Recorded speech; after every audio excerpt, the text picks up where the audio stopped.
좋아. 뭐냐면 관상에 대한 얘기를 한번 이제 해봐야 돼. 좋아. 관상. 나는 관상에 대해서 내 나름대로 이렇게 뭘 배웠다 이런 것보다는 그 이면을 들어가 보니까 나름대로 쓸모는 있는데 홍석현이 뭘 잘못 알고 있는 거예요. 그러니까 좀 잘 나간다고 생각하는 관상가를 홍석현이 그냥 불렀겠어요. 나름대로는 돈 주고 불렀지. 그 시간만큼의 돈이 들어갈 거 아니에요. 당연하죠. 근데 관상을 잘못 이해하고 있습니다. 관상이라고 하는 것이 제가 일부 과학에는 있다 그랬잖아. 사주팔자나 관상은 일부 과학이 있다고 생각해요. 왜냐하면 통계적으로 봤을 때, 그러니까 이를테면 관상을 이해할 때 운명을 먼저 이해하시면 안 돼요. 얼굴, 쌍판, 생김새는 일단 목소리를 비슷하게 만들어요. 그러니까 생김새가 비슷한 사람들은 목소리도 비슷합니다. 맞아요. 근데 대략적으로 봤을 때 저게 왕이 될 관상이냐라고 묻는 것은 가장 무식한 소리예요. 그렇지. 뭐냐면 그 사람이 대략적인 인품, 성격이나 스타일을 어느 정도 예측은 할 수 있는데 이 사람이 왕이 되냐 안 되냐는 관상에 나와 있지 않다는 거예요. 당연하죠. 그냥 예를 들어줄게. 관상이 얼마나 비과학적인지. 이명박처럼 생겨도 대통령 해요. 그러니까. 아이고 무섭다. 절대 왕이 될 수 없는 관상이죠. 쥐상. 이명박하고 김대중 대통령하고 김영삼하고 노무현 대통령하고 이런 사람들이 공통점이 있어요? 없어. 다 왕이 될 관상이면 똑같이 생겨야지. 그러니까 이건 과학적이지 않아. 사실은 내가 봤을 때 자기 인생의 100이라고 하면 관상이 어떤 그 차지하는 비중은 전 한 30%쯤은 봐요. 어떤 방향성이랄까. 호감도 생겨야 되니까. 비슷한 얘기를 그렇게 하잖아요. 관상이 3이면 심상이 7이다. 이렇게 얘기한다니까? 훌륭해. 그거를 데리고 다니면서 관상 보고 있는 게, 야, 씨, 중앙일보 회장이 이딴 식이면은 대한민국 미래가 아무나 진짜. 그래도 이 회장님 뭐 이런 건 하지만 그런 분들이 관상가를 데리고 다니면서 볼 정도로 윤석열에 대해서 알아볼 필요가 있었다는 그런 당위성인 거죠. 이거 뭔가 확인을 해서 이놈을 언제 써먹어야 될 텐데 이걸 꾸준히 옆에 두면서 내가 직간접으로 키워야 될 건지 아니면 여차를 요번 한번 사정을 하고 끝날 것인지 어떤 스타일인지 두고 봐야 되는 건데 둘이 만난 것만으로 얘기 한마디 안 해도 서로 왜 왔는지 알 거 아니에요. 근데 놀랍게도요. 홍석현한테 관상을 봐준 관상가는 그렇게 말했을지 모르겠는데 제가 얄팍한 관상으로 윤석열 관상을 딱 보면 있잖아요. 결론만 말씀드릴게요. 이 관상은 전체적으로 얼굴 그 길이라든지 인중이라든지 눈썹을 보면은 말년이 굉장히 괴로운 사람이에요. 맞아요. 잘 보시네. 그러니까 말년 자체가 괴로운 사람인데 대선은 제가 봤을 때 아니에요. 이게 지금 뭐랄까 딱 초년에 굉장히 좀 불운하고요. 중년 정도의 윤석열은 중년에 운이 트이죠. 꽤 잘 나가는 대운이 상황인데 들어와. 말년이 굉장히 괴로울 상이에요. 맞아요. 실제로 저도 사실은 제가 철학과 출신 아닙니까? 아 그렇습니까? 동양철학? 철학관 출신은 아니시고 썩은 놈아 미안합니다. 좀 그렇게 웃기지도 않는 그 계속 그렇게 포기하지 않고 던져. 그거 원래 그런 거야. 꾸준하게 하다 보면 뭐라도 하나 어쨌든 던지겠지 하는 거지. 제가 철학과 출신인데요. 철학과를 제가 들어간다 그랬더니 주변에서 이모님이니 뭐 또 그 사촌 동생이니 이런 친구들이 나한테 왜 돗자리 깔려고 하냐고 막 이런 얘기를 한 적이 있었어요. 근데 실제로 철학과에 들어가 봤더니 그런 공부를 하는 사람들이 있어. 실제로 그래서 주역 그 스터디 그룹 같은 데에서 그 공부를 할 때 실제로 점을 칩니다. 점도 쳐보고 이러면서 다 그걸 갖다 테스트를 많이 하는데 근데 그러면서 이제 어깨너머로 이제 관상이라든가 뭐 주역에서 나오는 괴 갖고 이렇게 점치는 법이라는 이런 건 배웠죠. 근데 관상에서 제일 중요한 것은 이렇게 술 마시고 관상 보고 이러면 안 돼요. 상이 흐트러져요. 제일 가장 그러니까 화가 나 있거나 뭐 혹은 뭐 이러는 상도 관상을 보는데 적절하지 않아요. 그래서 관상은 그 사람의 마음이 편안할 때 봅니다. 원래. 그렇지 않으면 낯빛이 붉고 뭐 이런 식의 그 조건들이 있어. 뭐 눈가에 뭐 붉은 기가 돌고 이런 것들 어떻게 보냐? 쳐먹고. 자 고백해. 뭘 고백? 며칠이나 주역책이나 이런 걸 봤는지 관상책 들여다봤잖아. 봤을 것 같은데. 봤지 보기야. 얼마나 봤어? 기본기는 뗐어? 안 그러면 입구에 하다 포기했어? 기본기 정도는 될 거라고 봐요. 한 달 이상은 봤기 때문에. 그렇구나. 네. 실력자 두 분이 있는데 내 관상 좀 봐달라고 그럴 걸 맨날 잊어버리고 있어요. 저는 서양 쪽에서 그러니까 저는 동서양 비교를 꽤 어렸을 때부터 좋아했었는데 이 동양 것들이 의외로 미신이나 잘못됐다고 하는 경우가 있는데 한참 지나고 알다 보면 서양에 똑같은 게 꽤나 더 있는 거예요. 그 우리 재벌가들이 관상가를 데리고 다녔다고 하게 되면 그런 기본적인 것들에 대해서 굉장히 능수능란한 게 예전 아도왕 시대 때부터 있었던 마법사들이에요. 그 옆에 있던 사람들이 콜드 리딩을 통해서 상대방의 의지를 읽고 콜드 리딩이라는 게 아무 말 안 해도 보이는 거대로 예민한 사람들이 보는 거죠.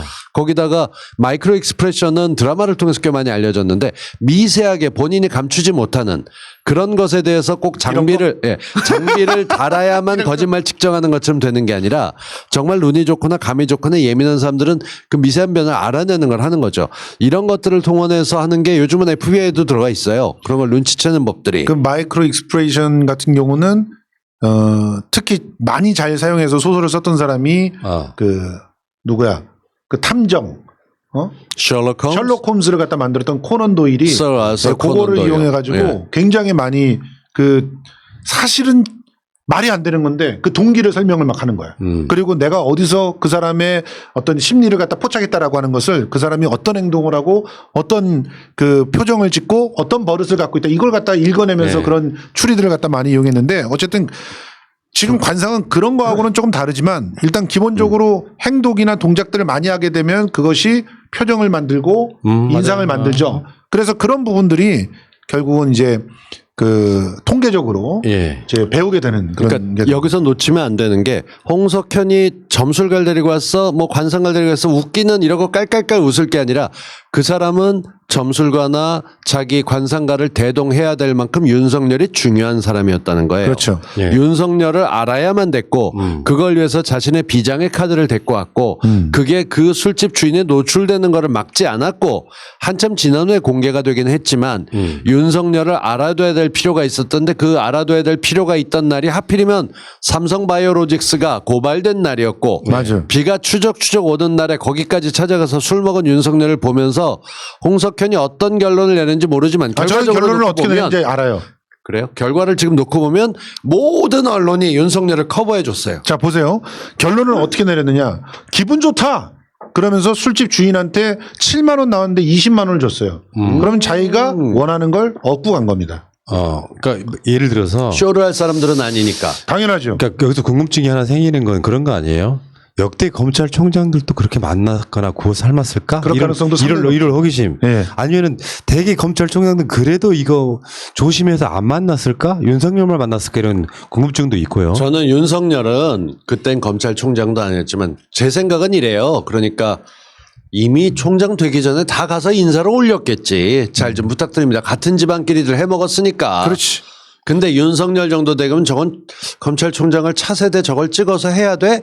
라고 하면서 뭔가 필요하니까 이제까지 자기네들의 아성을 흔들지 않았는데 어디서 듣도 보도 못한 구수했던 9번이나 떨어졌던 검사가 나이도 많은 놈이 이게 왜 갑자기 이래 이거 뭐야 그러고 가서 쳐다보고 싶었던 거죠. 아니에요. 저는 그렇게 생각하지 않아요. 지금 이 서울중앙지검일 때 만난 거란 말이에요. 네. 그러니까 미리 밀어줄까 말까를 결정을 한 거예요. 그러니까 간보러 네. 그때 가서 그걸 보는 거죠. 그러니까 뒤까지 가는 걸로. 지금 사실은 이때 당시에 서울중앙지검장으로 딱 발탁이 됐다는 건 차기 검찰총장으로 될 가능성이 높다라고 하는 것이고 그러면 얘를 내가 밀어줄까 말 것인가를 갖다 결정하는 자리인데 저는 제가 그 취재한 바에 의하면 윤석열에 대한 비토가 상당히 많았었다고 하거든요. 그런데도 강력하게 민 사람들이 있었다고 그랬어요. 그자들이 바로 홍석현에 의해서 다시 말해서 삼성의 생각나는 의원 있죠? 나이 든 의원? 예. 그런 김모 그런 의원들이 강력하게 밀어서 의원? 예. 그런 사람들일 가능성이 있다는 거예요. 그러니까 지금 홍석현은 보고 최소한 두 가지 만족을 한 거예요. 하나는 내 신원이 들어질 가능성. 내 신원을 내가 조종할 수 있는 사람이 아니다 이런 그렇죠. 거겠죠. 그러니까 내가 저 조카를 갖다가 위해서 좀 로비를 사실은 한 거 아닙니까? 20만 원 갖고 했으니 얼마나 싸게 했어. 그리고 또 하나가 앞으로 그 얘를 발목을 잡아서 계속 이렇게 밀어주면 우리한테 계속적으로 큰 이득을 줄 거다라고 하는 그 생각의 확인. 이 두 가지를 한 거죠. 진짜 부적절한 행동이거든요. 이게 윤석열이 이 방시 조선일보하고 홍석현 중앙일보를 만났다는 것 자체가 어마어마한 뉴스 일면서 사태감이라니까요. 그렇죠. 밖으로 드러난 게, 그것도 이 당사자들을 만났다는 게 그렇고, 그런 적이 있어요. 이제 뭐, 관상이 뭐 어쩌나 이 이야기 한 끝에 내가 이제 꼭 드리고 싶은 말씀은 관상이 과학일 수는 있는데 진짜 과학은 인상이에요, 인상. 그렇죠. 그러니까 신상. 사람이 살아온 이력은 인상에서 보여지는 인품이 보이는 거거든요. 그렇죠. 솔직히 말씀 한번 드려볼까요? 최근에 제가 또 한 번 느낀 건데 네. 인상을 봤을 때 별로였던 사람이 그 인상값을 합니다. 늘 내가 봤을 땐 그래. 그러니까 내가 미리 이야기도 한 적이 있어요, 주희한테. 저 사람에 대해서는 내가 기본적으로 꼭 뭔가 뒤통수를 칠 것 같다 하면 어제피 쳐요. 인상은 과학이다. 얼마 전에 나간 분도 그런 얘기 아니고 그런 얘기 그냥 사적인 이야기를 하는 거예요. 그런 상황을 내가 보고 있으면서 궁극적으로 그러면 조국 관상은 어떤 관상이냐. 내가 그게 한번 공부를 해봤지. 진국이죠. 내가 그 이야기 하나 해드릴게요. 조국 장관 관상은 뭐냐면은 지금 당장은 아니야. 근데 대한민국이 지금 문재인 대통령에 의해서 약간 꽃을 피우고 있잖아요. 세계 탑 클래스의 국가에 들어갔단 말이에요. 조국 장관은 대한민국이 완전 세계 탑 클래스에 섰을 때 딱 대통령으로 어울리는 관상입니다. 실제로 생각해봐.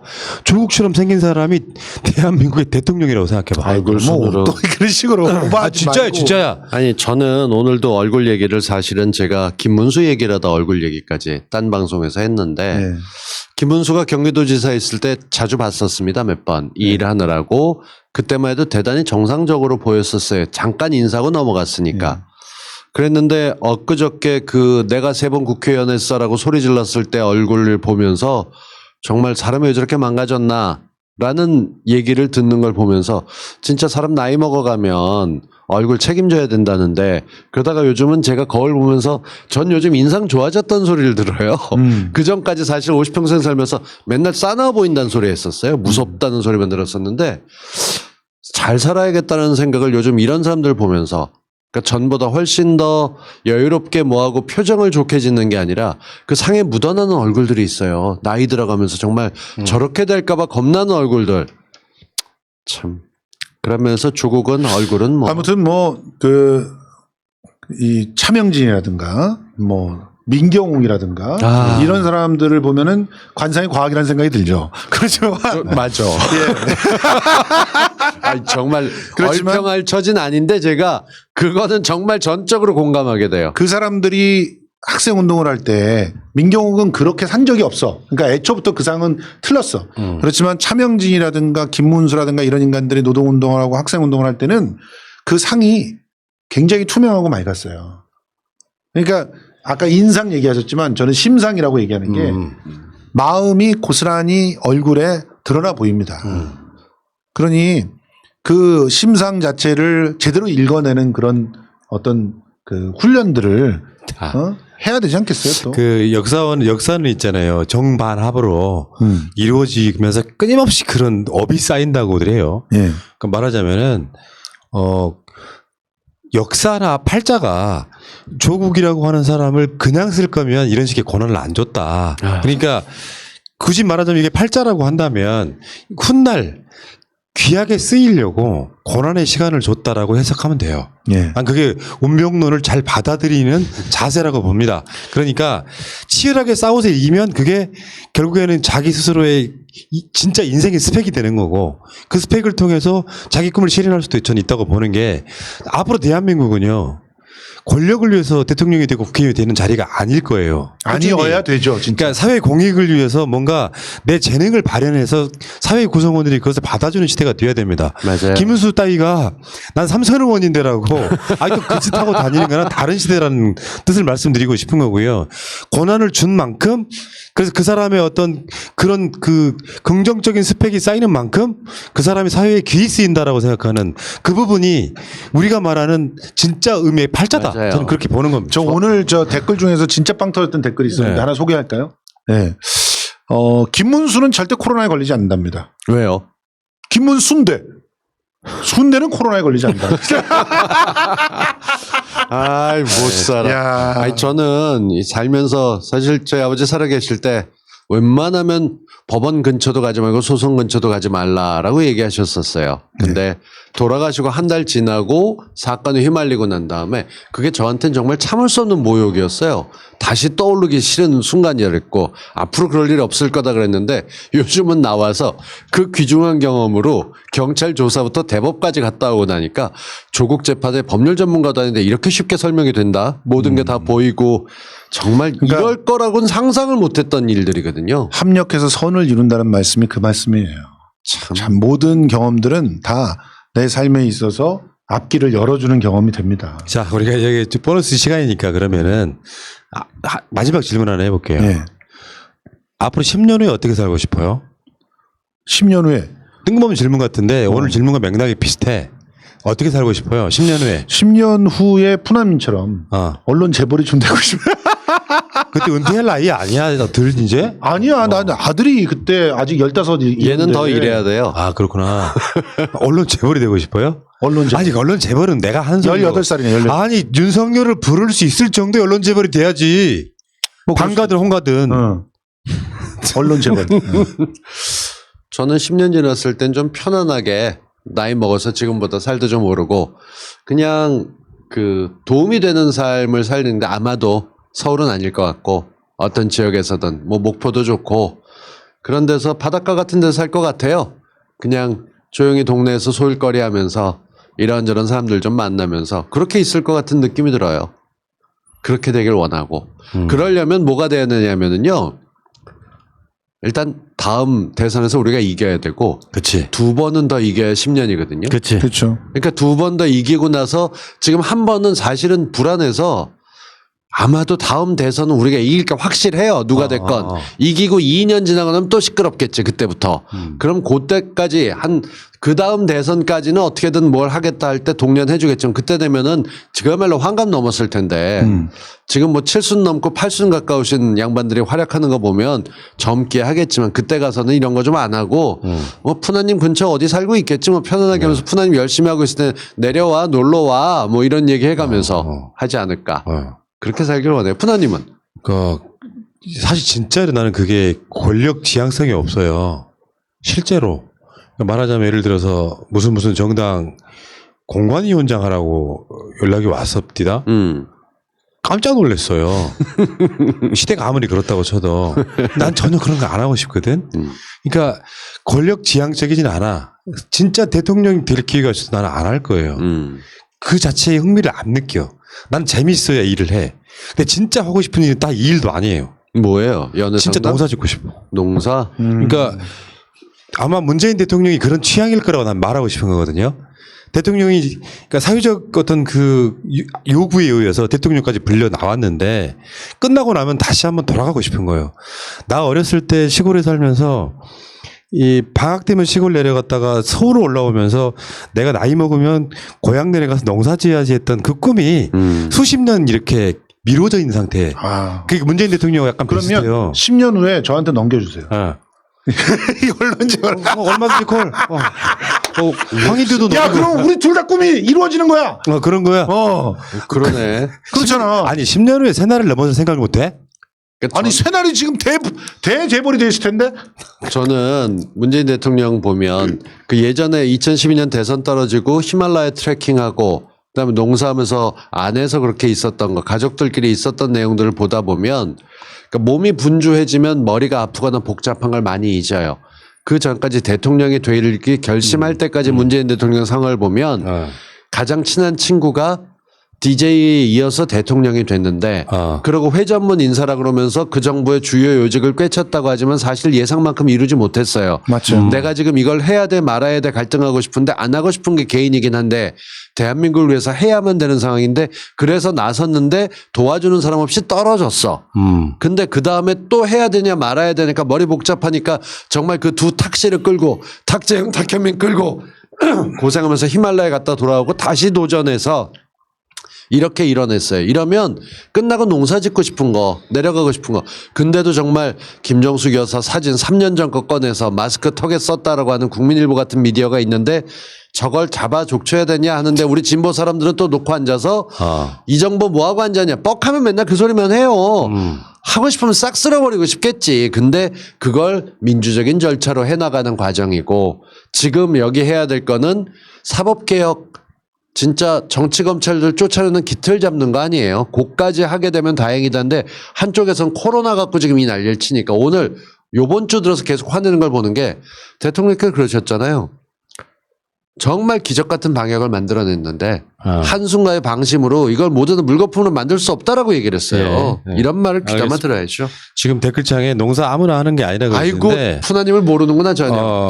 아이고. 제가 30살 때부터 도시농사를 지금까지 짓고 있거든요. 식물을 보면 대략 그 식물에 어떤 특성을 갖고 있는지 금방 꿰뚫을 정도의 약간 이제 흐름은 좀 파악을 했고. 근데 띄엄띄엄 보시면 안 되는 게 저 같은 사람은 이 핑계 저 핑계를 쉬어요. 근데 푸나님은 이거를 8년간 쉼 없이 방송을 끌고 나갔는데 농사의 기본이 체력이 아니라 성실함이에요. 체력 안 되는 사람들도 농사는 져요. 그러니까 그러자고요. 언론 재벌로서의 그 회장직은 저한테 물려주시고 잠깐만. 저랑 같이 그쪽에서 농사를 아니. 지면서 꾸준하다. 그 조합을 만들어서 거기서 이제 그 우리 쇼핑몰에 납품을 해. 그래서 직거래로. 뭐 직거래 납품, 야 이런 거 하면서 우리 구독자들의 건강까지 챙기는. 사업 수완이 대단해. 근데 나는 이미 공표를 한 적이 있어요. 새날의 방향성을.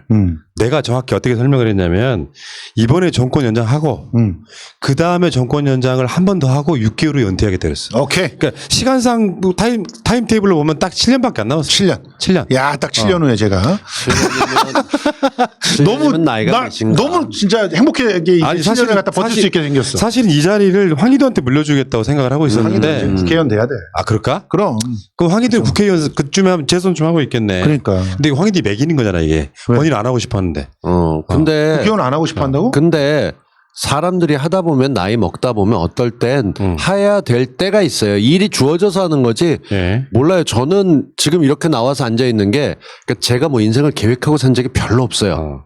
근데 얼떨결에 이렇게 와가지고 지금까지 있는 거 보다 보면 전 그냥 주어진 일에만 열심히 하자주의인데 예. 이렇게 살다 보면 어떨 땐 해야만 되는 일이 있는 거죠. 예. 열심히 그때 되면 하는 거. 홍수영은 목표 세워서 잘하겠지. 뭐. 벌써부터 계열사 사장님이 회장님 자리를 노리는 야심을 보여주네. 다 웃자 가는 소리지. 아유, 허국국님. 좋아요. 예. 재밌어. 고맙습니다. 그래도 너무 몰입했어.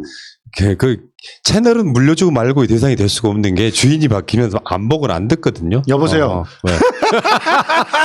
그럼 김성수 TV가 합병하는 거야? 아니. 이야, 좋네. 7년 지나서 내가 더 있어야겠다고 생각하면 더 있겠지. 근데 내 계획은 그렇다고. 네. 그러니까 정권 연장을 한 2번 정도 더 하면 15년이거든요. 벌써 그게. 86,435명 중에 새날 가족들이 86,000명은 될 거라고 생각합니다. 늘 감사드리고 있습니다. 감사드리고요. 자, 어쨌건 성동일 배고의 방송은 똥꼬에 탈이 난 영일이 형이 지금 중간에 댓글창에 나타났어. 이런 식으로 놓고 앉아서 저는 호경 수술을 했었던 사람이고 참 네, 댓글창에 나타났죠. 나타나서 할 말이 많았는데 뭐 이러고 잘 얘기하길래. 처리하고 지금 마지막 방송 하러 간다고. 네. 아, 자, 굉장히 그 혹시 힘드셨어요. 치질이었나? 아니야 나는 아, 그러면 집에 갈 일이 로맨틱 가이기 때문에 최근 하혈을 선수가 했기 때문에 어디서 그 아름다운 만남을 했던 게 아닐까. 화장실은 아닐 거라고 저는 그런 생각을 해요. 아, 그래요? 우리가 아는 최영일은 로맨틱 아직도? 가이잖아. 아직도 알겠습니다. 무슨 우리 젊어. 예. 그만해. 자, 이제 이 자리에 앉는 것도 모르겠어요. 제가 이렇게 이 시간만 되면 가슴 두근거리는 현상만 없으면 다 같이 재밌게 놀고 싶은데. 오늘도 많이 두근거렸어. 예. 근데 이제 웃으면 그게 좀 나아지기도 하고요. 2시간을 못 해요.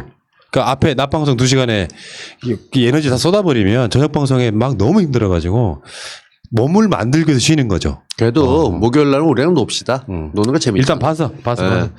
자, 성수와 동수와 이영일의 날. 오늘은 성동과만 같이 한번 방송해봤습니다.